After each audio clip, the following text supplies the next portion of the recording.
ଯଦି ଓଡ଼ିଶା କଥା ଦେଖନ୍ତି ते सबुठू सर्वाधिक विंड स्पीड बा पवन बेग 60 ରୁ 70 किलोमीटर प्रति घंटा गस्टिनेस 80 किलोमीटर प्रति घंटा हो पारे विशेषतः दक्षिण ओडिशार उपकूल अंचल समुद्र एवं जो सब जिला मानक यही पवन प्रभावित हो ताहा होची गंजाम गजपति स्पेशली एवं कोरापुट नवरंगपुर मालकानगिरी रायगड़ा कलाहांडी नुआपड़ा इत्यादि एवं ये पवन जो सर्वाधिक पवन ताहा आरंभ हो 28 तारिख संध्यारे एवं ता चालू रही पारे 29 तारिख सकाळ पर्यंत अर्थात प्रातः काल पर्यंत यही जो बात्याटी धीरे धीरे बर्तमान गति करुच्ची आंध्र उपकूल आड़क यार प्रभाव में बर्तमान दक्षिण ओडिशा रे आकाश मेघाच्छन्न हेलाणी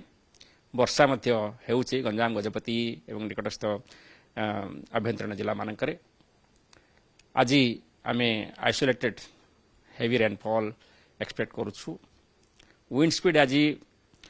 ओडिशा उपकूल निकट में प्रायतः 35 ରୁ 45 किलोमीटर प्रति घंटा चली काली सकाळे 45 ରୁ 55 किलोमीटर प्रति घंटा हो पारे एवं संध्या बेलू 60 ରୁ 70 किलोमीटर प्रति घंटा पवन होबार